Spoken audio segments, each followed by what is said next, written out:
This is the Five Stars Podcast. Let me talk to you.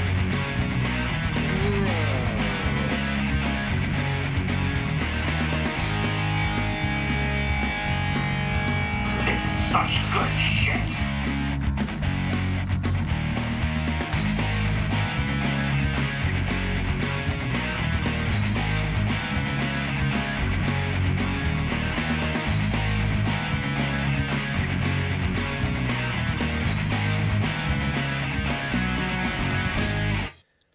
Well, hopefully this episode runs smoother than whatever in the hell is going on outside right now. Can you guys hear that? It sounds like goddamn machine gun fire out there right now. I can only presume it is construction workers getting paid to do unnecessary road work. Because that is what construction workers get paid to do when they work for the government here. Dig holes on a roadway, put some cones around it, go on a lunch break, come back, fix it in 6 months.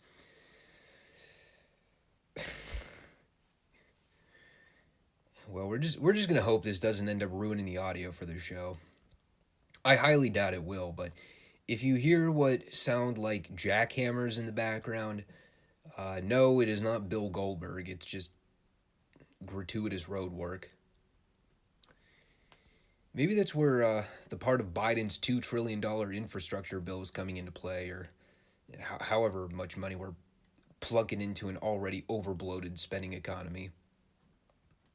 Of course, and there's like maybe a portion of that that's actually going to actual restructuring of roads and bridges, and most of the funding will probably go to places like New York and California. And before I delve any further into the rabbit hole there, I could go on, but I will close out my political talk with Let's Go Brandon. And with that said, welcome to the Five Starr Wrestling Report podcast. If I already did not run you off with my attempted humor at our ultimate demise as a country, hopefully our discussion about pro wrestling today will soothe the waters a little bit. This is the exclusive podcast here to YouTube and Rumble, where each week we cover multiple avenues in the wrestling medium, from AEW to NWA to WWE to classic content, reviews, recaps, article coverage. We delve into all of it here on the FSWR podcast, Mondays and Fridays each week. For the Friday show today, we've got AEW Dynamite to discuss from this past Wednesday, in addition to our continuation of the retro review series of NWA World Championship Wrestling from 85, as well as World Class Championship Wrestling from 82. We are on week 3 of that reporting, by the way. So if you want to keep along in the timeline, now would be a great time to check out the last 2 editions of the Friday FSWR podcast so you can get caught up on the retro content. Monday shows we will cover AEW Rampage, NWA Power, and my most recent Chairshot article from this week, which, by the way, if you want to check out my article content that I submit for the Chairshot, you can head on over to www.chairshot.com, click under the Opinion tab, and my work will always be labeled under the name Star. Head on over right now and you can check out all of my various content, ranging from topics on NXT, WWE, AEW, among numerous other wrestlers and wrestling subjects. And as always, make sure you subscribe to the channel so that you can stay posted for our 2 weekly uploads each week. Again, that is Mondays and Fridays. And always helps to click that little bell icon to stay notified when the uploads do go up. In addition, you can help me out here by liking the video and leaving a comment down below. And I think that would do it for plugs initially. We do have a lot to get into this week, so I want to get going here because I know the retro shows usually take a little long. We will begin by talking about AEW Dynamite from this past Wednesday. And the show begins with one of the most concise video replays of a pay-per-view I think I've ever seen. It was literally a 60-second montage of everyone winning their matches with virtually zero highlights of any parts of the match, give or take like 5 seconds in the main event. Didn't have a problem with it or anything, I just thought it was kind of amusing. Before I dive into the full recap here, though, let me just say, if you have not watched my full gear recap from the Monday show, I highly encourage you to go check that out. My goal with everything that I talked about regarding the pay-per-view was designed to be as fair and impartial as I possibly could, without getting into sheer absurdity reporting like I've seen with a lot of the mainstream wrestling media outlets that for some reason have been trying to propagandize in the last several days that this was one of the greatest pay-per-views of all time. To me, it was probably overall AEW's best pay-per-view they've ever done. However, in no way, shape, or form am I going to even attempt to proclaim that this was among the greatest pay-per-views of all time. It was not. And I highly recommend anyone out there, regardless of personal opinion and preference for ring style and all that jazz, don't insult your own intelligence. If you're going to try and make the argument that, AEW Full Gear ranks among the most successful and highest grossing professional wrestling pay-per-views in history, at least try to do some basic research. Be objective in your analysis as a fan of this business and stop trying to feed into the AEW equals ultimate perfection mentality. It's not healthy. We've been down this rabbit hole numerous times throughout wrestling history, especially with the more smarky fan base. I'm still old enough to remember when people tried to make the claim that TNA and ROH were going to be viable competition to WWE at one point. We all saw how quickly that proclamation died a horrible death. Look, AEW has made a lot of improvements as a company in the last 2 years. But we need to stop blowing things out of proportion. To try and stake the claim that there wasn't a single solitary bad thing about Full Gear, that everything top to bottom was good to great, 4 stars plus, what have you. For my money, you're either blissfully ignorant or you are so deep in the tank for AEW that you are essentially entering sheep-level praising of this company. And trust me, it's a bad move to go down that road. It was a very good show with a lot of great things across the board. It was not a perfect show. It was not a faultless show. And by no means is it an all-time classic. Maybe if you were born in the year 2003 and never got to actually experience the greatest eras of the wrestling business, you can make a claim that Full Gear was one of the all-time classics that you've experienced, when you have no historical perspective. But, for someone like me that's watched this product for 25 plus years and has actually seen a handful of all-time classic pay-per-views in my day, yeah, I'm sorry. Full Gear ranks nowhere among those shows. With that said, though, let's keep going with this Fallout Dynamite show.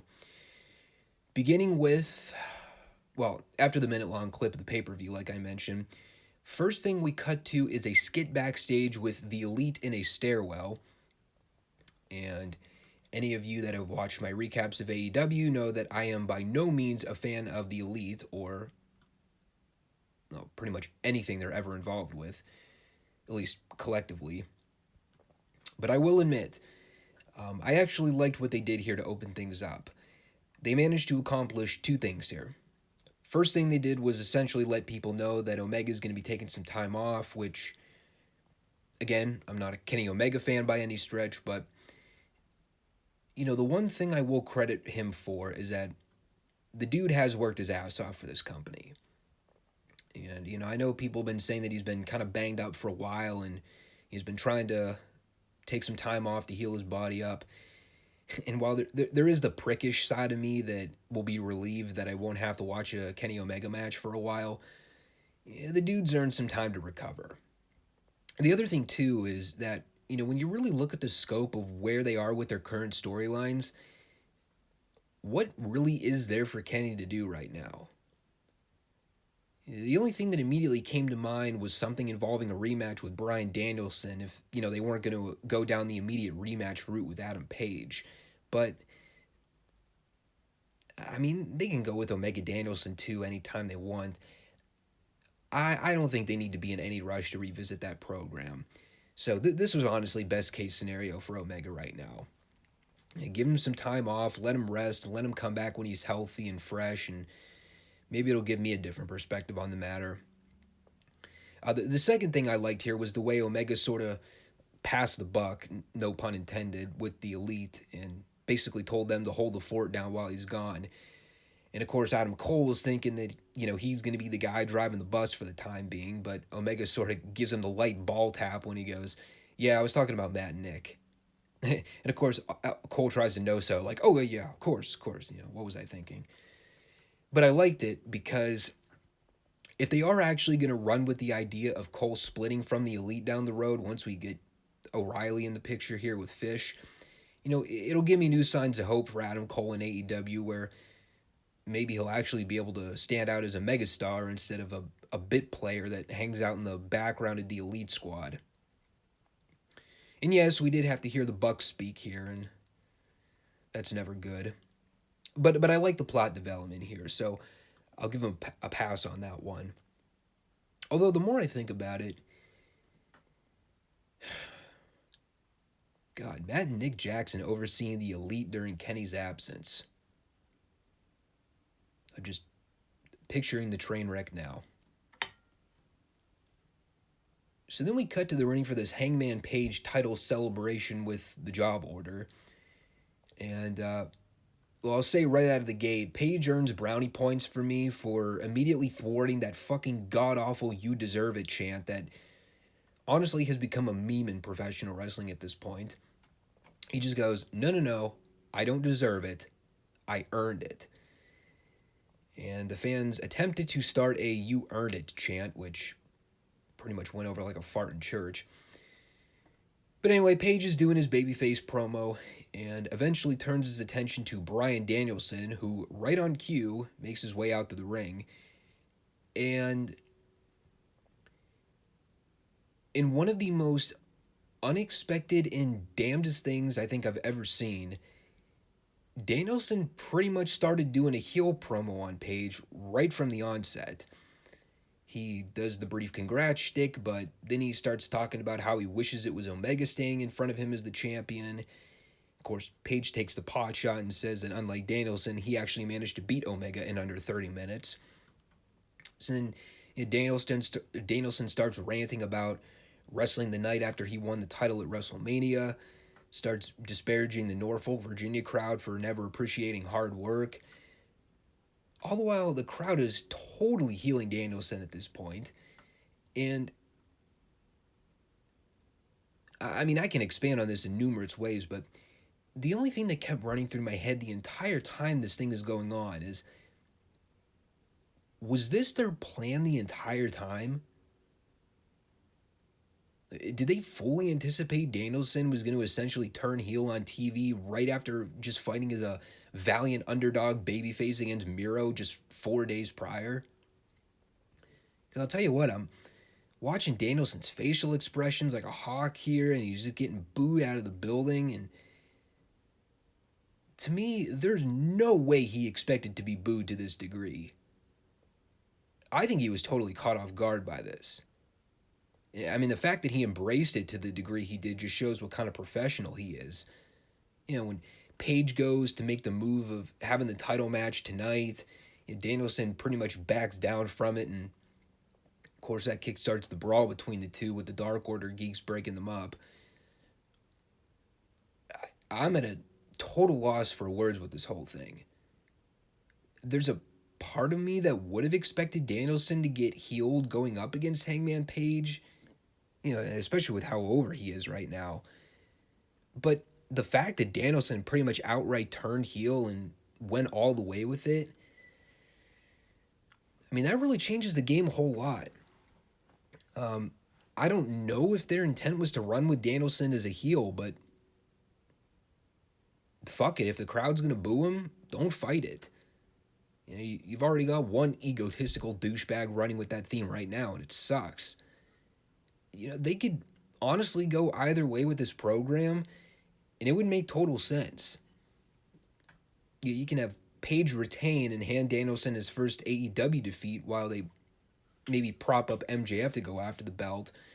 Or, if you really want to garner some heat, you know, you could go down the road of having Danielson beat Page for the title, really solidify Danielson as a full-fledged heel, and then you build up to Kenny's eventual return as a babyface where you can go with the Danielson-Omega rematch for the world title at some point early next year. Because here's the thing we have to keep in mind too, folks. The Hangman Page title win at the pay-per-view was a great moment. But there's a reason the phrase, sometimes the chase is better than the catch, as Motorhead once crowned. You know, Hangman Page doesn't need to have a lengthy 6-month title reign. Especially when you have opportune moments to capitalize on unexpected twists, like Bryan Danielson suddenly turning heel, for example. You know, if babyface Page beats heel Danielson, okay, well, how does that really benefit Danielson? Does he keep trying to wrestle as a bad guy going forward, or would he try to flip back babyface and keep having Kurt Angle showcase matches with everyone? I mean, like I said, they've got a real interesting plot line here. It's going to be very intriguing to see how everything unfolds. Anyway, after that incredibly hot start to the show, they totally killed the momentum by booking Bryan Danielson in a match with Evil Uno. Evil Uno, huh? By the way, not that I care, but if the Dark Order are supposed to be babyfaces now, why is his name Evil Uno? Shouldn't it be, I don't know, Good Uno? Or Hero Uno? And I didn't get a whole lot out of this match. Danielson won with a triangle choke out of nowhere. And when I say out of nowhere, I literally mean that Danielson locked in the triangle and Aubrey immediately rings the bell. Didn't check Uno's pulse, didn't kneel down to see if he was conscious. Nope, she just presumed, oh, fuck it, that guy's dead. Ring the bell. What really stood out to me, though, was the Afterbirth promo. Because while I get what they were going for here, if you actually think about it in the context of what they had just set up in the Danielson Page promo earlier, this actually makes no sense at all. So Danielson essentially says that he's going to wipe through all of the job order guys one by one before his ultimate showdown with Page. And if they did not just spend the last 10 to 15 minutes doing everything they could to present Danielson as a heel, this would have been a totally logical pathway to build up your babyface challenger by, running through the entire heel squad of dorks before getting to the champion. The only problem here is that in this case, it's the dominant heel running roughshod through the babyface dorks to get to the babyface champion. So that whole thing makes no sense. And it's also an unfortunate reminder that I'm basically going to have to watch Dark Order matches on my TV every week in the lead up to Page versus Danielson, which sucks.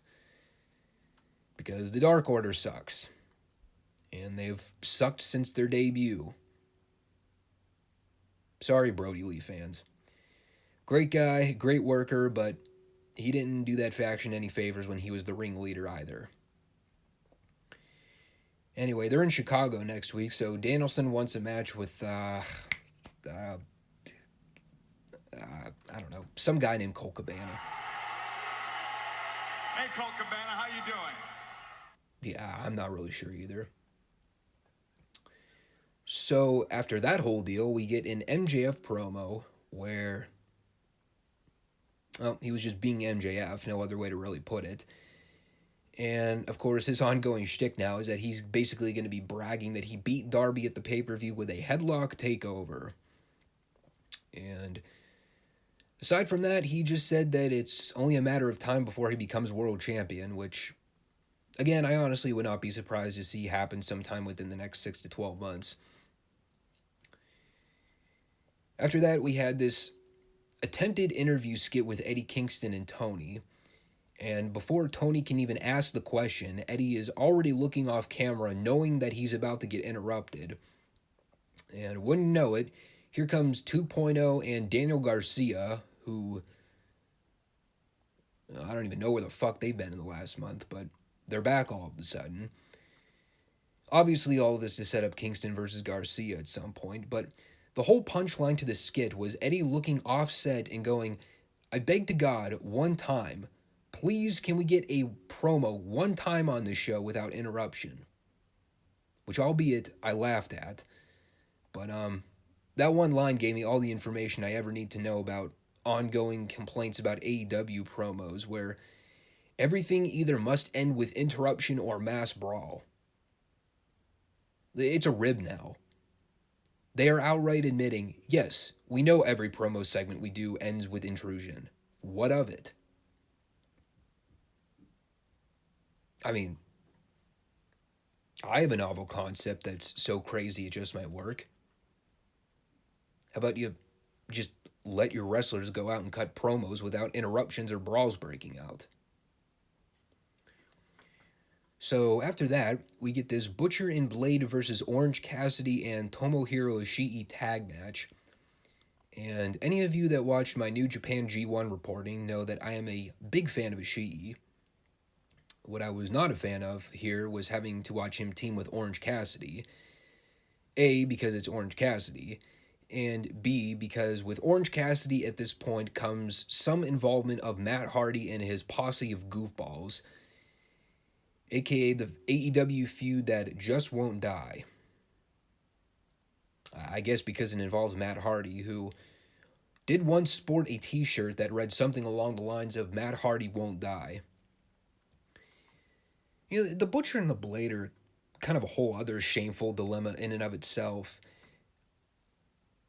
You know, it sucks because in an ideal world, Butcher and Blade would probably be one of my favorite tag teams in wrestling at the moment, if they weren't booked like shit.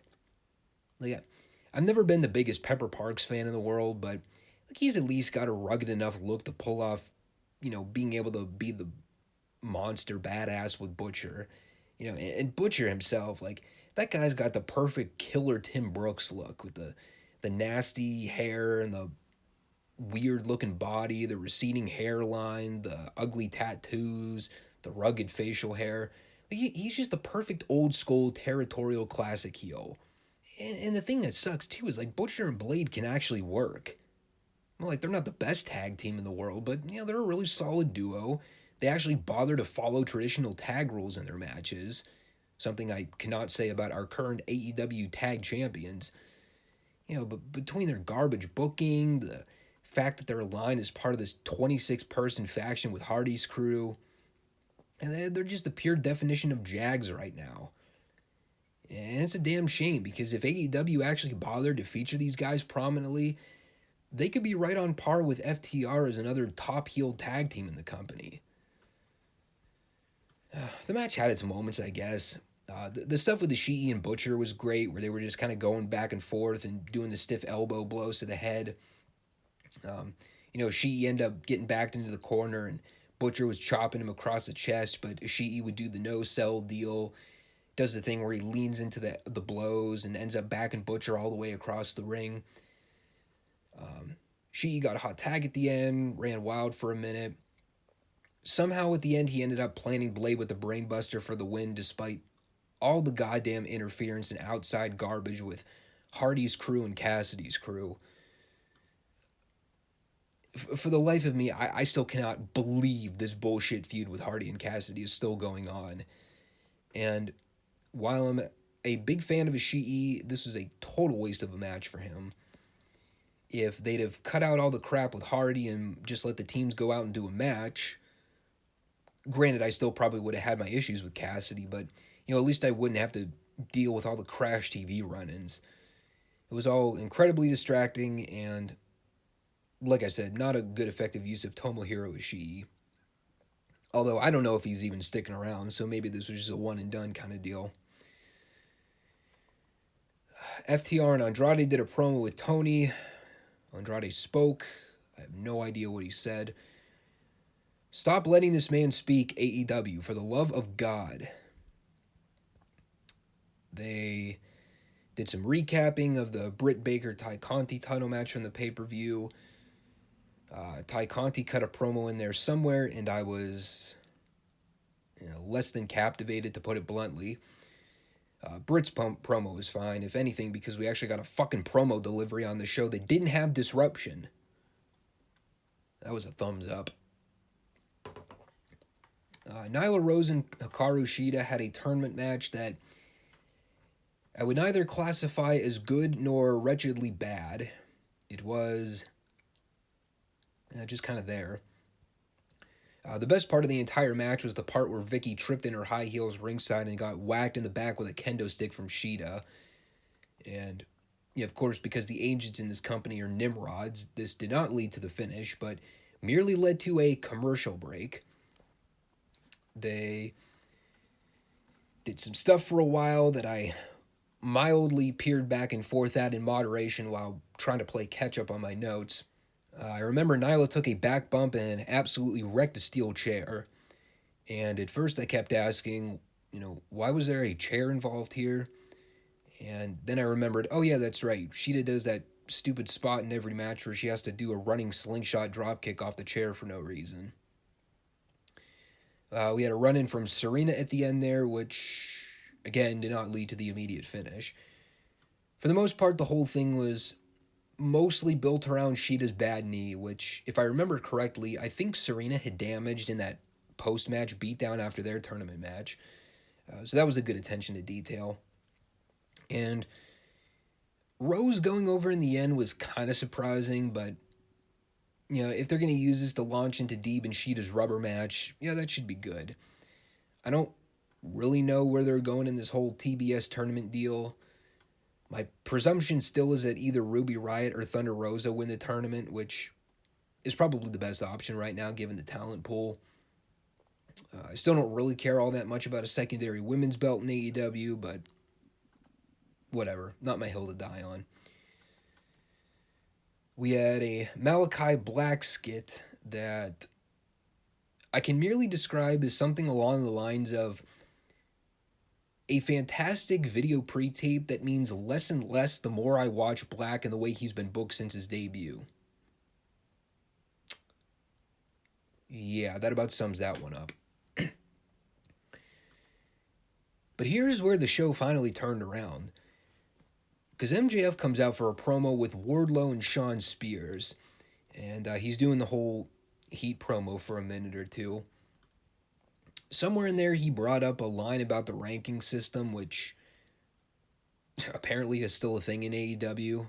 I completely shun that from memory, considering they rarely ever bring it up on the show. But his whole lingo about it was pretty much involved around the fact that if people actually follow the ranking system, they probably would never know that MJF is deserving of the next world title shot. To which Excalibur retorted to by saying, probably because you only wrestle 3 times a year. To which I retorted back at that asshat by saying, well, if you guys didn't have a bloated, overcrowded roster of 178 other fuckwits you were trying to feature on TV every week, you might have enough time to squeeze in an MJF squash match on television 4 or 5 times a month on your premiere shows. But God forbid we have to feature Orange Cassidy, Matt Hardy, and the Job Order and ram those guys down my throats every week. And, not to defend the most hated man in professional wrestling or anything, but MJF's not exactly wrong with his statement about the ranking system.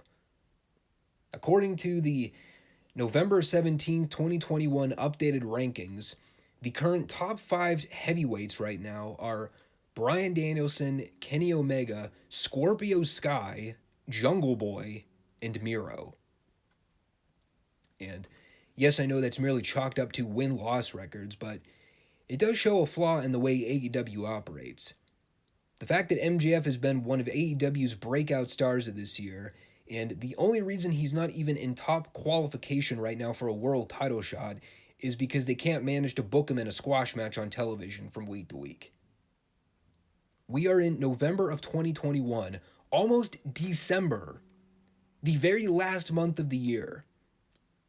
MJF has wrestled a total of, not joking here, 6 singles matches this year. Okay, Mrs. Puff, what's my final score? 6. Woo! And how many do I need to pass? 6. Criminal. So, discounting that, he essentially said that nobody in AEW is on his level, which brought out, well, who other than CM Punk. And perhaps in the greatest thing that I've seen CM Punk do since his big return promo on Rampage, he pompously struts down the ring, crosses his arms at the bottom of the ramp, he meanders into the ring with no stick in hand, and he brilliantly gives MJF the floor to say his piece right to his face. And what does MJF do? Well, first he gets a chant of "shut the fuck up," which I thought was kind of funny. But when the Big Shot finally gets his one opportunity to go toe-to-toe with Punk on the stick, he merely extends his hand for a handshake, and Punk scoffs at him and walks out. This was fucking amazing. Whoever came up with this concept of this promo deserves an award. Whether it was Tony Khan and CM Punk, Tony Khan, CM Punk, MJF collectively, it doesn't matter. I loved everything about this segment. This was on par with Chris Jericho 2012 troll job levels of awesomeness, where, remember, he just spent like weeks and weeks teasing that he was going to come out and talk, but instead he just never said a word and just went around high-fiving all the fans ringside. It was like the best thing ever. This was right on par with that. And a perfect way for Punk to take MJF's concept of, mentally breaking Darby Allin and using it against him by basically coming out and trolling him every week without ever saying a word to him and just, waiting for MJF to eventually get fed up with it. Great stuff. Speaking of Darby, well, he pretty much conceded defeat against MJF. He was not angry about getting screwed at the pay-per-view. He did not do a fiery, passionate babyface promo vowing revenge on the dastardly heel for screwing him over. Nope, he just said, there'll be a rematch someday. Somewhere. Over the rainbow. And then he got interrupted by the Gun Club, who just so happened to be passing by what looked like the fucking basement of the arena when Darby was doing this promo. And he also said that he wants AEW's biggest and baddest. How convenient that Billy Gunn happened to be in the area when the words biggest and baddest were brought up. Almost as if the entire thing was planned out.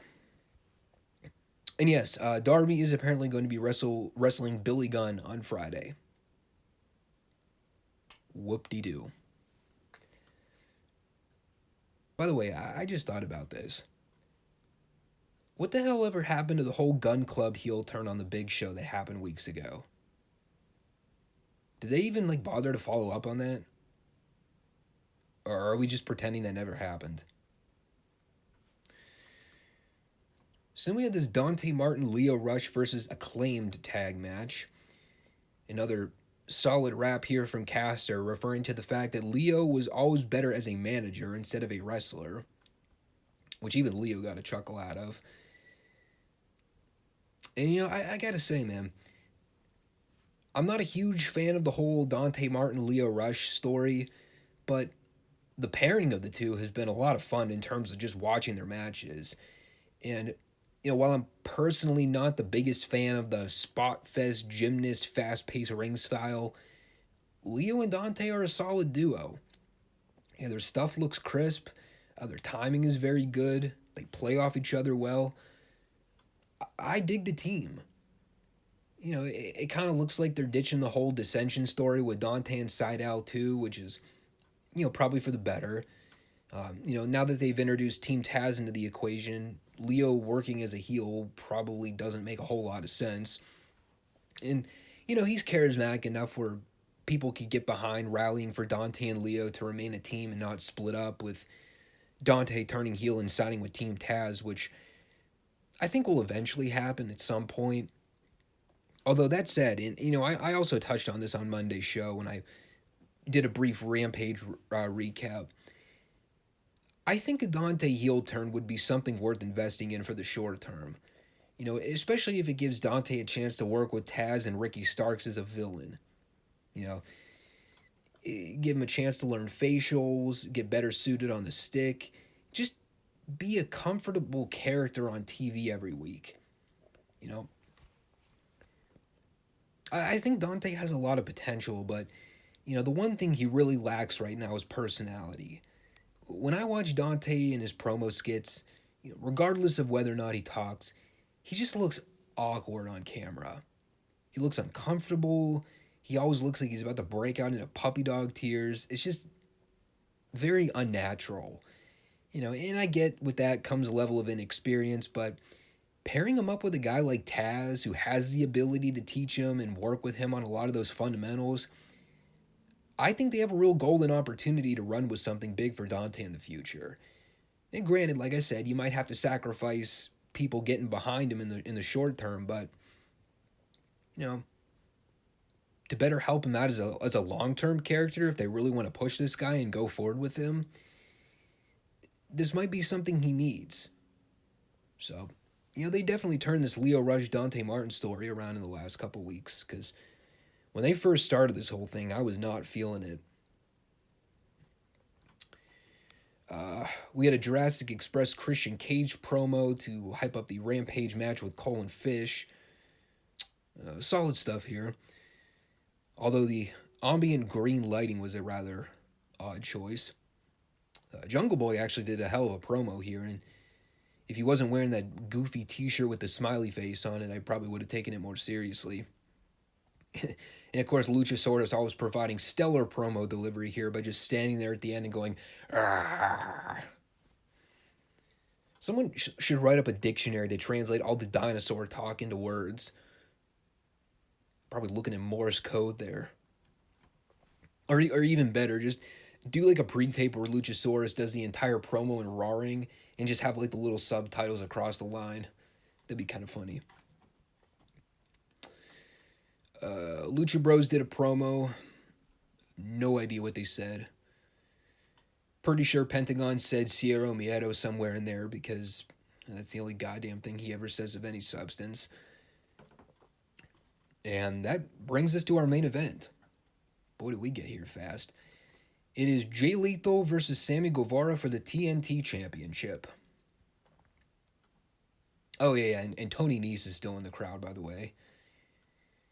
Apparently that is his gimmick in AEW.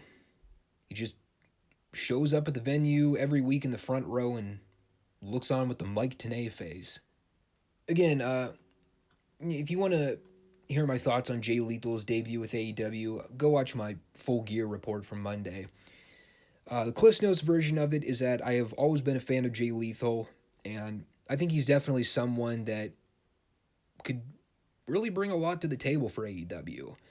He works and fits that mold of the kind of ring style that AEW prefers, but he's also a stern, button-down guy that can cut a good promo, and, he takes his ring work seriously. And, while the thought of Lethal's first match in AEW being a match with him getting served on a platter to Guevara was not all that enticing, after having watched it, Guevara showed me something in this match that I really had not seen in a lot of his previous matches. This was easily the best Sami Guevara match I've ever seen. I remembered he had a match with MJF earlier this summer, which, if I remember correctly, was pretty damn good, but also had a complete utter bullshit finish. The one thing that I've always found frustrating about Guevara is that he can be a great character, and he's just got like a natural babyface charm to him. But he still needs a lot of work on his selling and pacing. It's a little bit on par with what I've said about Dante Martin, where he can do a lot of impressive stuff, and a lot of it usually looks great. But there are those small little details that still need some fine-tuning. And while I would not say this is a perfect Sammy Guevara match from start to finish, this was as close to a top-level performance as I've seen out of him in a long time. The whole story was built around Guevara selling his bad ribs, which he had taped going in. And they concentrated a lot of the match with Lethal working over Guevara. Of course, a lot of Guevara's offense is centered around the flashy, high-risk kind of offense. So, they did things here where he would go for a shooting star press, but Lethal would get the knees up and Guevara would sell the ribs. He would try to keep fighting through the injury while Lethal would play up the hesitant, empathetic babyface role. They had a couple angles in here where Doc Samson came in and talked with Sami, but Sami wanted to keep fighting, and that was a cool element. I like that. The big spot here was the part where Sami went through the table on the outside trying to give Lethal the big swanton, but Lethal moved out of the way and Sami went crashing through it. And I even like some of the stuff at the end where Sami kept trying for that burning hammer finish he does, but he just couldn't muster up the strength to hoist up Lethal over his shoulder until the third and final attempt when he managed to get him up and get the pin. Like I said, it was almost a damn near perfect match from bell to bell, and still, like I said, one of Sami's best AEW matches I've ever seen. My only gripe, and it's a big one, and it's still something Sami needs to work on in his future matches. He's got to monitor his pacing better. Like the selling of the ribs, he was pretty effective at throughout the match. There was that part where Lethal had him in the figure four where maybe I think Guevara could have sold that a little better and really milked the pain. Small detail, of course, but something I noticed watching.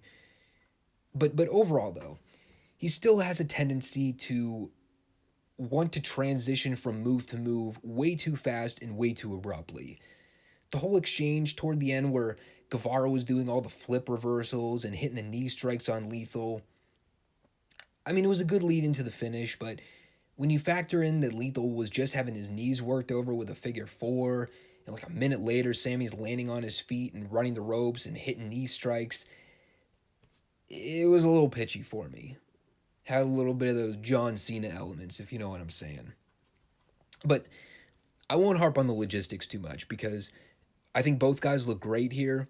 Guevara worked great as the babyface in peril, and while I personally would not have had Lethal's first AEW match end with him doing a clean job in the middle of the ring, he helped carry Guevara to one of his best AEW showcases yet. And the whole thing with the Inner Circle coming out to endorse Sami afterwards, swear to God, as soon as I saw Jericho make his way down, there was that sliver of me that was thinking, you motherfuckers, don't you do it. Don't you ruin this moment by playing Judas over the sound system. Luckily, they didn't ruin the moment, and they kept the spotlight on Sami as it should have been. But, with Jericho at this point, you never know what to expect. I would not put it past him to cut off Sami's music so they could put over Jericho and his god-awful theme music. Overall, though, kind of a mixed bag show. It was sort of one of those peaks and valleys shows where they had a great opening with that Paige Danielson deal, had a pretty significant dip in the middle there, and once we got to that Punk MJF segment, the show rode a pretty steady incline throughout the rest of the night. I like some of the story direction we're getting in the key critical spots. The Danielson heel swerve was totally out of left field, but if that's where we're going for the time being, I would not oppose it.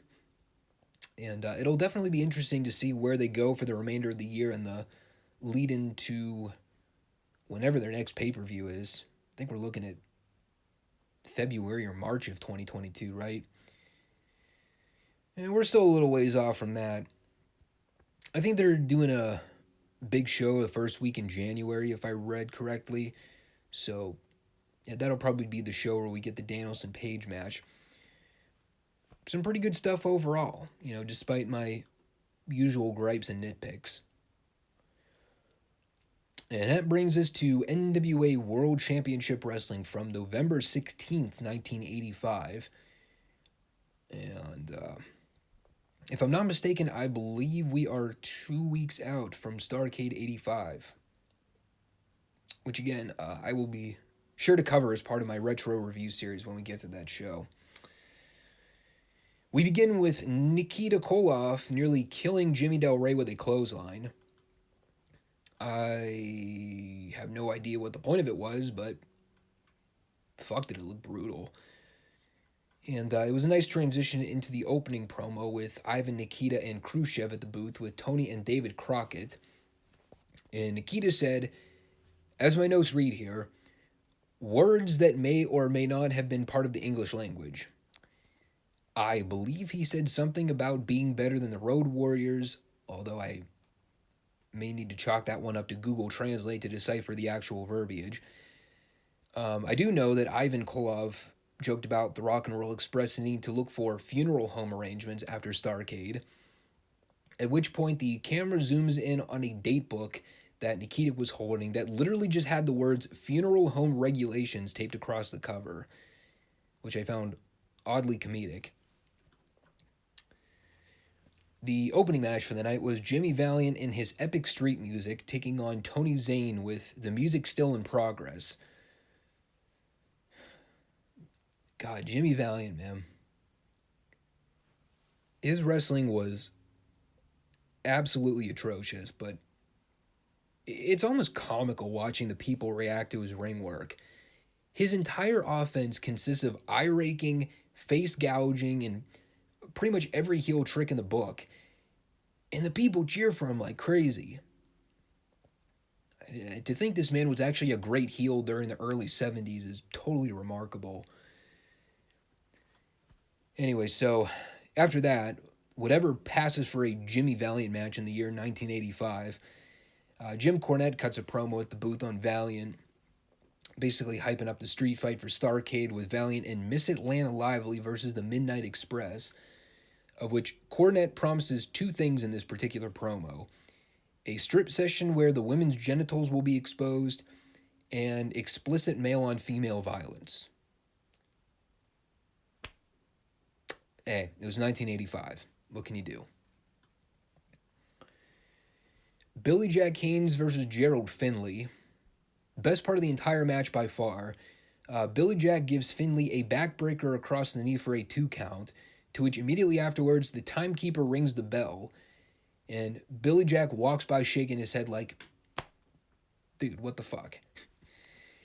And I even think there was someone in the crowd that called it out too. I couldn't tell if he said what or no, but it was also pretty amusing. And if you watch the last 2 retro shows, the whole Billy Jack Haynes experiment in WCW by this point really doesn't last all that long after this. I honestly can't remember how much long he stuck around after this, but I know that by the time 86 rolls around, Billy Jack is pretty much outright gone from the company altogether.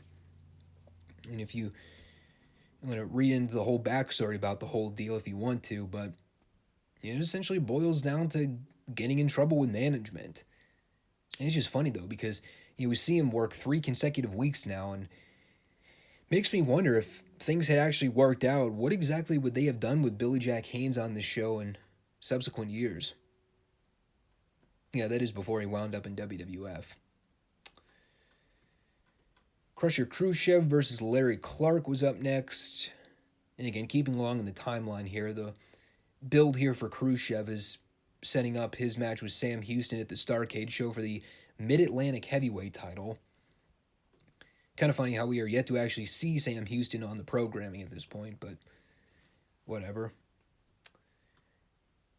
Anyway, so after the squash match here, we get Ron Bass out to do a promo with Tony to hype up his Texas Bull Rope match at the pay-per-view with Black Bart. And if you can just imagine in your head for a minute the concept of someone describing a rope tearing through your flesh and skin and a sharp-edged metal cowbell splitting open your skull and ripping your brains out. that was pretty much Ron Bass's promo, but with more gravity and vigor. And by that same token, if you are wondering how this would necessarily constitute something resembling a babyface promo, your guess is as good as mine. But I'm like 99% sure Ron Bass is the babyface in this program.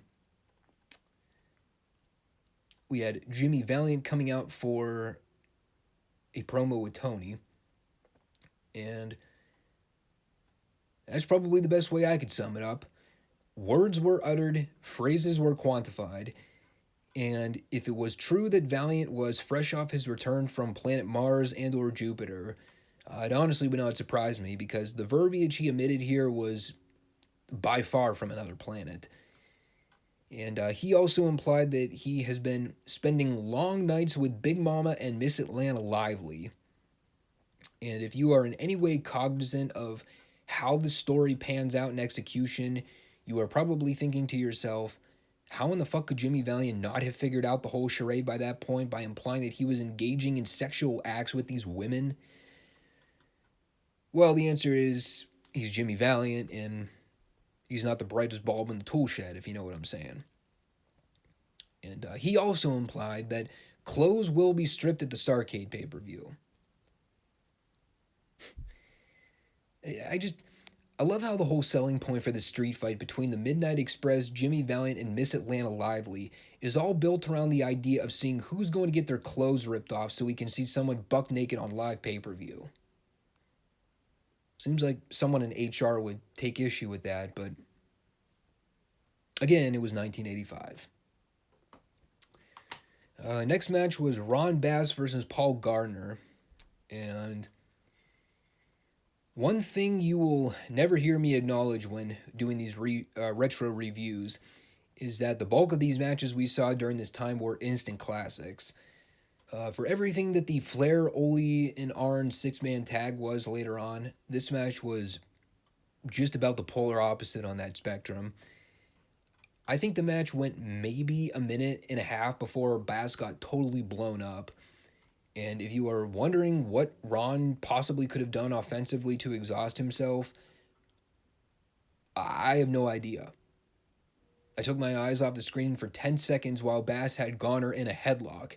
And the next thing I know, I look up at my TV monitor and Bass is visibly struggling to breathe while he has Garner in another headlock. How out of shape do you have to be to get winded by applying a headlock? Well, apparently Ron Bass knows the answer to that question. And fast forward to the end, after another series of 15 to 20 headlocks, Ron Bass won with the claw. And all I can say afterwards is, I don't remember anything about the Ron Bass Black Bar Bull Rope match from Starrcade, but for the love of God, I hope it is better than this. Luckily, Ric Flair was out next for a promo, which had to have been a clever programming tactic on their part. And, well, it's a Ric Flair promo, so you never know what the hell to expect from this man. First, he put over the fact that his NWA World's Heavyweight title cost more than David Crockett Jr.'s car.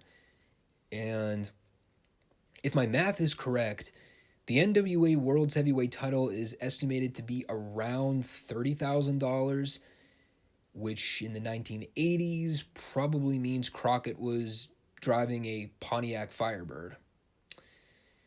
And then he proclaims that he has been absent from television the last few weeks, which means the ratings have been in the toilet. So Jim Crockett booked Flair on the show to bring back viewership. I'm not kidding, that was actually a line that Flair spouted here. So now we know where Russo's constant obsession with television rating factors into his booking a decade later. And if this were any other man cutting this promo, people would probably be shitting all over it because, I mean, quite frankly, it was kind of dumb. But because it's Ric Flair, it was phenomenal. The other thing I loved about this promo, and this isn't the only time we would see things like this throughout this period of unscripted promos in wrestling, the parts where guys would just totally go off the grid and start rambling about God knows what. And meanwhile, you got the cameraman off set telling the wrestlers to wrap things up, giving them the sign. And Flair's ranting and raving here, and he just stops mid-promo and goes, "No, don't wrap me up. I'll wrap up when I'm finished." I miss those days in wrestling. This is an awesome segment. We had the Barbarian taking on George South, and I'm going to try my best not to repeat a lot of my statements about previous recaps as we move forward, but Barbarian's matches are something else going back and watching. His entire offense is, I'm going to pick you up and throw you around for a while, but I'm not going to be reckless. And the reason that Barbarian didn't need to be reckless is because, well, in case you haven't figured it out after watching umpteen thousand Barbarian matches throughout his career, dude was really fucking strong. And it's so great too, because while most of his offense is just picking dudes up and slamming them down, what was his finisher at this time?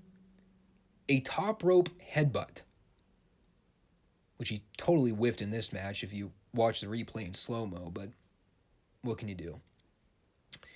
Yeah, the Barbarian is awesome. Then we had a Championship Series challenge match with Ric Flair, Ollie, and Arn Anderson taking on Ron Garvin, Terry Taylor, and Pistol Pez Watley. And as I joked about earlier, for everything that the Ron Bass match was not, this match made up for it in spades. God, this fucking match was great. There were not too many occasions where we would see Flair wrestle on television during this time, but when Flair was scheduled to work, that dude worked. The great thing about Flair during this time, and I never truly appreciated this growing up as a kid, but with the stature and the name power and the critical acclaim of a guy like Ric Flair, especially by the time he got to 1985, there was absolutely no reason why this man should have felt obliged to feed for a lot of the guys he worked with. Especially for a guy like Pistol Pez, who, God bless him, he was a total prominent part of the programming during this time, but Pez Watley was never a main event guy, and there was never a vision to book him in a spot like that. But damn it all, Ric Flair said, you know what, I'm going to make this guy look credible, and I'm going to bump for him. Just an absolute total professional in every way imaginable. And of course that's not discounting Ollie and Arn, because those guys worked their asses off in this match too. All six guys looked fantastic here. And the match got a lot of time too. It even went through a commercial break. But, everyone was a house of fire from bell to bell. The Ronnie Garvin and Ric Flair back and forth was a nice teaser for their feud to come. Spoiler alert for everybody out there. Sorry about that. I love watching the constant quick tags with the heels. Just a total cohesive unit there from start to finish. Everyone was in the right place at the right time. No one was tripping over each other trying to get from spot to spot. It was just about as perfect of a multi-man, fast-paced match as you could possibly hope for during this time. And, whereas nowadays all the fast-paced multi-man matches are mostly just a bunch of no-sell spot fest deals where guys are taking flip bumps left and right and it's all choreographed and phony. This is a fast-paced multi-man match that actually made sense and never got boring. Crowd's going nuts for this. Tony and David are going nuts for this. Honestly, if you were watching this blindfolded and just taking in everything orally, you probably would have thought this match was happening in the Omni. That's how boisterous this crowd was. If you all want to see how to do a multi-man tag match right and not have it break down into mass hysteria and pandemonium, go watch the six-man tag from the November 16th, 1985 edition of NWA World Championship Wrestling on Peacock right now. Like I said, all six guys came out smelling like roses here. Excellent stuff. And of course, the heels go over in the end with Ollie getting the pin on Pez, with Flair holding Ollie's feet on the outside, with the ref distracting on the opposite end with trying to hold back other guys and get them in their designated corners. And there's another concept we don't get in pro wrestling anymore. Competent ring officials that generally attempt to apply and enforce rules. I don't understand why it's so hard to get that nowadays. Now we get Rick Knox's and Bryce Remsburg's. My, have the mighty fallen. So after that 5-star classic, we get Dusty Rhodes come out to do a promo, taking note of that big old yellow streak running down Nature Boy Ric Flair's back, daddy. And essentially, he leaves the message that after Starrcade, he's going to send all the horsemen crying back to their mamas, or they'll be cowering in fear and blowing all their money because Dusty knows those guys don't have income to last them 2 weeks. And, yeah.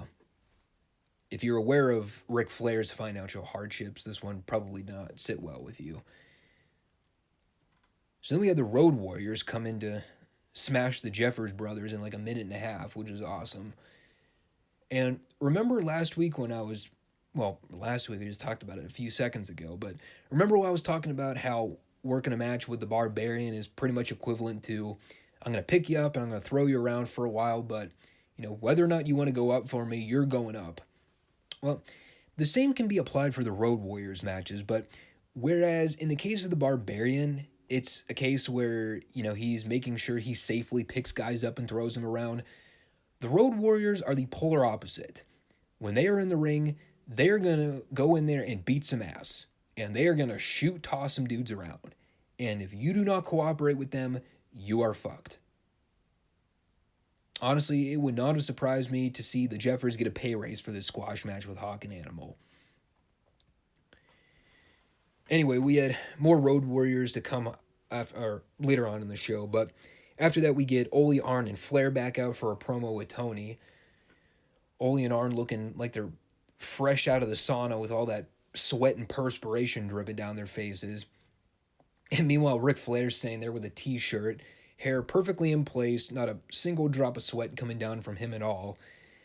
And admittedly so, I forgot to write down a lot of the dialogue here. But taking it was an Ollie, Arn, and Flair promo. I'd probably venture a guess to say it was good. I do remember, actually, now that I think about it, there was something in there about Arn Anderson challenging Dusty to come get his television title if he wanted so bad. And, if you recall, they made the announcement last week that the TV title was being held up in the tournament and Arn was not the rightful champion, despite the fact that he was still walking around with the belt. To which I guess my question would be, so why does Arn still have possession of the belt?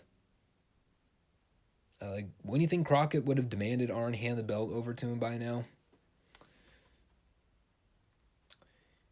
Well, apparently Jimmy Del Rey lived through that beating from Nikita Koloff in the beginning of the program because he was out here to wrestle Tully Blanchard. Poor guy. By the way, I know he did not go by the name Jimmy Del Rey at this stage, but this is the second week in a row where I completely forgot to write down what he was going by at this time. I think it was like Jim Blackland or something, but honestly, who cares? Point is, Tully won with the best rendition of the rope-assisted slingshot suplex I think I've ever seen. And then we had this Road Warriors promo. And, first Tony wants to know where Precious Paul Ellering was, to which Hawk essentially said that he is back in Chicago handling quote-unquote business, or something to that degree. And the gist of the promo here was that Hawk and Animal do not make friends in wrestling, but they recognize that Dusty is a man from the streets just like they are, and that is why they have decided to team with Dusty to wrestle Flair and the Anderson brothers in Philly. And if I am not mistaken, that match ends up being a pretty significant pivotal point for the Horsemen going into 86 that I won't spoil at the moment. But keep that match on your radar because that is a pretty historical, crucial match. Oh yeah, and Animal talked about something involving Ivan and Nikita here too. I will concede that was one thing that I always found really hard to follow around this point in history. Like whenever guys would be doing multiple layered storylines with other wrestlers at a given time, it always kind of made it hard to track who was feuding with who. Because like at the same time you got Road Warriors feuding with the Horsemen, all the while they're talking about the Russians. And the Russians are in a feud with the Rock and Roll Express. At the same time, they're cutting promos on Dusty Rhodes from week to week. And Nikita and Flair teasing their feud, and it's a lot to keep track of. That's all I'll say. Magnum TA killed Jim Malcolm in a minute with a belly-to-belly. Nothing to report on that one. And he also does a post-match promo hyping up his I Quit cage match with Tully at the pay-per-view. A match that I think, as I noted last week, I have vague memories of as a match, but definitely I'm looking forward to going back and watch that. And I know Magnum TA's career ended up winding down by this point, unexpectedly, of course, given the whole car accident tragedy the following year. But I'm sure I'll manage to gain some newfound appreciation for Magnum going forward when I go back and watch his segments on this show. Another man that I don't know. I really considerably overlooked him at a young age when I grew up. I don't think I ever appreciated just how great Magnum was. We had a Paul Jones promo that was less impressive than his memorable raging promo from last week. Still some fun dialogue here with him essentially promising the Barbarian that he was going to be ready for the arm wrestling match at Starrcade with superstar Billy Graham. And obviously the key going into the show was the fact that Barbarian has been selling the broken right wrist, which is his dominant hand. However, Paul bluffs with the audience by saying that Barbarian could easily take Superstar with his left hand, should his good arm not be healed by the pay-per-view. Side note, by the way, I would not doubt for a second that Barbarian would have any trouble arm wrestling anyone with his non-dominant hand. But the selling point here is that should the doctors not clear his wrist to be 100% for the pay-per-view, the match will be contested with both guys having to arm wrestle left-handed. So we'll see if the swerve here is that superstar Billy Graham was left-handed the entire time and managed to outsmart the heels in this one. For the record, I actually have no recollection as to how this whole thing goes down. I am purely speculating on that one. Final match for the night was Ivan and Nikita Kolav facing the team of Rocky King and Adrian Bivens. I love the whole thing early on where Khrushchev kept handing the ref the Soviet flag to hang up on the ceiling, but he just kept blowing him off. By the way, you want a valuable recognition as to just how much you've aged. Going back through the wrestling archives and seeing all the Soviet Union flags before the ultimate collapse of the communist regime in 91. That is some historical perspective for you. Not to mention you had the fall of the Berlin Wall 2 years prior to that. You could definitely start to see the unraveling of the major cultural shift during that time, and honestly, just how quickly things have fast-tracked back into falling into those same communist ideals within the last 10 to 15 years. Those who do not learn from history are doomed to repeat it. Of course, not that the Gen Z folk have any idea what the fuck ever happened in the Soviet Union and already have very little historical knowledge to begin with, but I digress. Final segment of the night was the Horseman promo at the booth, where they're basically just sporting their belt collection and just being dastardly prick heels. And long story short, Dustin and Magnum jump in the ring and challenge everyone to come fight them, which the heels gladly oblige to at first glance. And it is only when the Road Warriors show up to even the odds do they realize a fair fight. Fuck that shit, man. We want none of that. And the show pretty much goes off air with the heels flipping their loads and possibly having a flare flop in the background. I don't know. Fun way to go out, though. As noted from the beginning, though, we are approximately 2 weeks out from the Starrcade pay-per-view by this point, with pretty much the entire card set in place by now. Some of it's kind of hit and miss, if I'm being blunt. Yeah, but the build-up is just about damn near as perfect as we can possibly get with trying to hard sell a pay-per-view. The show was great, though. Like I said, you guys definitely need to go back and check out that six-man tag with the Horsemen, Taylor, Garvin, and Watley. Just a textbook example of great professional wrestling from six guys that know what the hell they're doing and all came out looking exceptional. And lots of great promos this week. Again, also something that is truly missing from the business today, which are naturally charismatic guys getting in front of a camera and cutting genuine, authentic promos to get themselves over and give people a reason to care about them. And they may all not be they may not all be home runs all the time, but there is a stark difference between how professional wrestling promos and interviews used to be conducted versus how they are done today. And believe me, I will take larger-than-life stars doing crazy off-the-wall bantering over the scripted drywall verbiage we get in today's business any day of the week. Awesome stuff, man. Anyhow, with whatever remainder of my voice we have left at this point, let us transition over to World Class, where when we left off last week, I believe the big story coming out of the show all centered around the big bounty that Flair had put on Carrie Von Erich.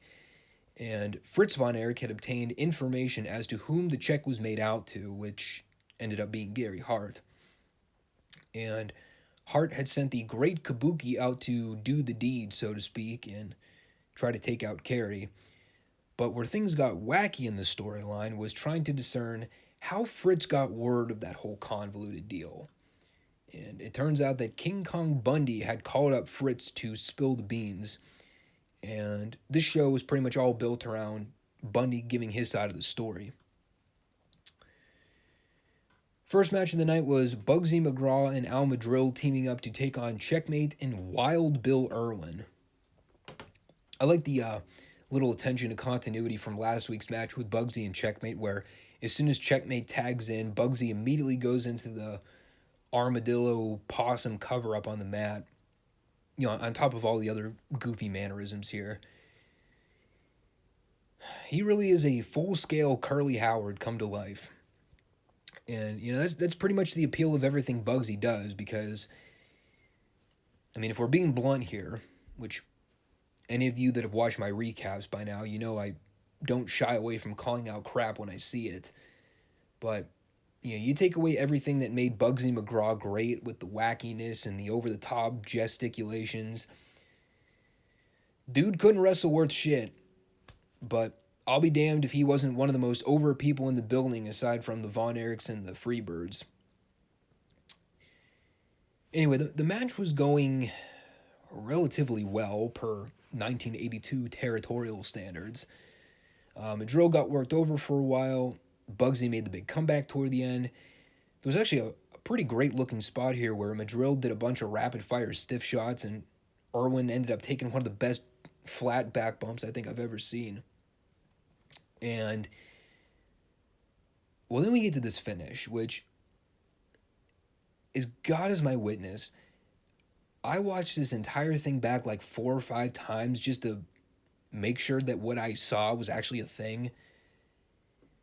Sadly, as it turns out, I don't think I was mistaken. It was just as shitty the 4th or 5th time around I watched it. So Madrill ends up locking Irwin in a figure 4. And he's over in the heel corner while this is going on. And while Checkmate is teasing, trying to run interference, Bugsy gets into the ring. And the ref gets distracted trying to push him back to his corner. And while the ref is dealing with Bugsy, Checkmate jumps over the top rope, not with the kind of diving elbow or knee drop to the face or anything, but he merely stomps Madrill in the chest. And Checkmate either had to have had a loaded boot made of steel, or this must have been the ultimate stomp of doom, because after Checkmate leaps over the top rope to deliver this ghetto stomp, this was apparently enough for Irwin to climb on top and pin Madrill 1, 2, 3. And that wasn't even the part of the match that left me absolutely befuddled, believe it or not. Although the dreaded ghetto stomp of death was still pretty baffling as a finish upon second viewing. What left me utterly confused was what happened afterward. So King Kong Bundy hits the ring and tries to do the afterbirth beatdown on the faces, but Bugsy ends up fighting him off. And while this is going on, Another ref hits the ring and starts arguing with the original official, saying that Checkmate had leapt over the top rope to break up the figure 4 lock that Madrill had on Irwin, which prompted the official to not only reverse the decision and award the win to Bugsy and Madrill, but a decision that was awarded via disqualification. A disqualification for breaking up a wrestling move behind the ref's back. And again, as I mentioned, I had to rewind this like several times just to figure out what the hell was going on here, because it wasn't even so much the reverse decision that was confusing, but how exactly would Checkmate breaking up a submission attempt equate to a disqualification finish? Is it because he leapt over the top rope to do it? So what would have happened if Checkmate would have broken up the figure 4 by going through the ropes? Would that have been a disqualification? I have no idea. I will concede one thing as a wrestling fan. While there are many elements to old school wrestling that I naturally prefer and find more appealing, one rule that I am glad that they ended up doing away with was the whole over-the-top rope disqualification thing. I hated it watching it in Mid-South Wrestling, and I especially hated it watching a Nitro a decade later where like the announcers went back and forth on the over-the-top DQ rule for like 3 years straight and never got a definitive answer as to whether guys were allowed to do offensive moves over the top rope or not. It honestly just became a joke amongst the commentary team at that point. Anyway, that was the opening match. Luckily, the second match did not have a totally fucked finish, although it was not necessarily the prettiest looking finish. It was Destroyer 2 taking on David Von Erich. I believe the first David Von Erich sighting we've seen since we started recapping World Class here. And he ended up going over, hitting a series of knee breaker stomps in the corner, and almost sort of rolling up Destroyer in the ropes where the ref had to sort of pretend he wasn't tangled up. But he counted the 3 anyway. I think I briefly touched on David when I started the review series a couple weeks back, and I kind of laid out the what could have been scenario had David been able to really branch out as a national megastar outside the Dallas territory. Could he have ever been a big star in WWF? Would Vince have ever bought into him? Would they have ever given him any kind of significant push in any way? I'd be hesitant to hedge my bets just solely based on the whole Carrie Von Erich treatment, but the two things that David always had going in his favor were size and mic skills. And, while Carrie was solid on the mic and had a decent size to him, David kind of had that classic Vince McMahon definition of the look. A little over 6'5", probably weighed a good 240 to 245. Just the fact that he had a natural ability to talk. I really do wonder sometimes if David might have been able to surpass the intrinsic McMahon obsession of belittling anyone he brought in that wasn't a homebred star under the WWF machine. Kind of like what could have been scenario. Then we had the Freebirds versus the Magic Dragon and the Great Kabuki. Beginning with, I'm not kidding here, a man in a gorilla outfit. No, really! You gotta come save me! Hey, Sandy, who's your friend? But you're supposed to be in the gorilla suit. I am in the gorilla suit. I thought I was doing a pretty good job. I have no idea. Although, to be fair, I have seen stranger things occur in professional wrestling before. Yeah, open hand slaps from Jenna. Handstand from the mount. Aside from the whole gorilla deal, there was still a little more zaniness to this match, including a part where I think I'm like 95% positive that there was an inadvertent ref bump, because I took my eyes off the screen for 3 seconds to type up a couple notes, and when I looked back, the ref was sort of clutching onto his ear and face like he had just been palm slapped or something. And I wound it back a few seconds just to see exactly what happened. I'm still not exactly sure what the deal was, but it looked like Hayes had outright slapped the ref in the face after the Dragon had raked him in the eyes. Still don't really know what all went on there, but if it was inadvertent, geez, that was a hell of a blow. There was also a point here where Gordy had Kabuki in a headlock, and as a means to escape this hold, Kabuki thrusted his fingers and dug into the giant belly of Terry Gordy, which probably would hurt like a motherfucker if you actually applied enough pressure to it. The finish was actually kind of cool here. Dragon and Gordy are going back and forth for a minute. Gordy tries for a pile driver, but Dragon reverses Gordy into the opposite corner, ends up going for a moonsault off the turnbuckle, but gets booted in the face. And then Gordy hits the big elbow drop on Dragon for the 3. Yeah, fine action, aside from the quirky offense I noted, and whatever in the fuck that whole gorilla gimmick was supposed to be. And at this point, we got the King Kong Bundy update so he could mansplain why he called up Fritz to let him know about the whole bounty deal. And we get this promo taking place from what appeared to be a train station, and Bundy is just sort of chomping on fried chicken in the background. And I could easily make a joke about that if I wanted to, but I would not want to get canceled like Jim Cornette did by using a similar reference. Plus, I'm on YouTube. But his explanation as to why he sent Fritz the information regarding the bounty was as follows. Gary Hart had sent Bundy to Atlanta to receive the, I think he said, $12,500 check from Ric Flair. But because Bundy's not an idiot, he was sure to make a photocopy of the check that he picked up just to be on the safe side. Meanwhile, Fritz had issued a settlement of $5,000 if Bundy would share the insider scoop. And since Bundy has been on a strike from working alongside Gary Hart, he figured he could use the extra cash.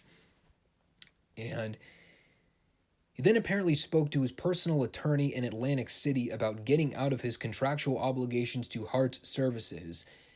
And I think the idea here was that he was referring to himself as a free agent, which I'm not exactly sure how that whole thing would work, but basically told management that he books his own matches and calls his own shots, and well, now he wants a match with Kabuki.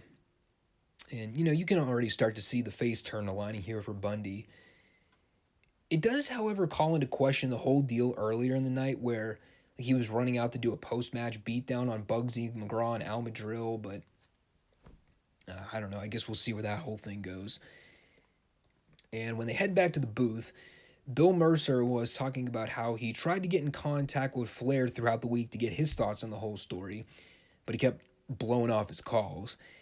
And they play the exchange between Flair and between Mercer and Flair's secretary on the other line, where she says something to the extent of, well, Mr. Flair is really busy right now. I'm sure he'll get back to you as soon as he can. Meanwhile, they play footage of Flair hanging out with all his booty calls and just total classic heel stuff from the H here. Overall, this is a really good segment. The one thing I'm still trying to wrap my head around, going back to the whole Bundy thing for a minute, and again, maybe this is something that I have to do some research on because I'm sort of reviewing this whole Kerry Von Erich Ric Flair story at the midway mark, but I'm still not entirely sure as to where the whole dissension between Gary Hart and Bundy stems from. Like, I remember they did the deal last week where Bundy got in the ring and teased getting into a confrontation with Kabuki, but they really didn't explain why Bundy is on bad terms with Gary Hart right now. And again, maybe that's something that is coming down the pike, or perhaps I just need to go back and read through the timeline a little bit to get better acquainted with the full details, but that was something I was wondering about when the show was over. Main event match for the show was Kerry Von Erich taking on Killer Tim Brooks in something that ended up breaking down from a hockey fight into a pro wrestling bout. Kind of peculiar. Match was alright though. Brooks got a bit of heat on Carrie by tossing him out to the floor. Carrie ended up making a comeback, missed a big splash, which almost looked pretty bad because he almost got his feet caught up in the ropes. Brooks tried for a running splash at the end, but Carrie got the knees up, and Carrie ended up giving him a sunset cradle to get the pin. Not a whole lot to it other than that. But we did get a quick sit down with Carrie at the booth with Solly and Mercer before the show went off air, with Carrie looking wet, as my notes read here. And he basically just said he's still not 100%, but give it another month and he'll be ready to go after Flair in the NWA World's Heavyweight title. Yeah, just think about that for a second there. The whole severity with the way injury angles used to be taken seriously at one point in the business. And the same thing with Dusty on the other station, with the Horseman attacking Dusty's ankle and putting him out on the shelf for a period of time to milk the big comeback to wrestle Flair at Starrcade. Carrie gets his leg targeted by Kabuki. That puts Carrie out of action for months at a time, with the drama of the story being built around Carrie's big comeback to get his hands on Flair. And nowadays you see stuff like the bullshit we saw on Dynamite, where Christian Cage is bashing Adam Cole's head in with a chair in the middle of the show. And not only is there no stretcher job, ambulance job, or story follow-up with Cole being out of action to, God forbid, sell the injury for months on end, but he's working a comedy match on Rampage 2 days later in the main event.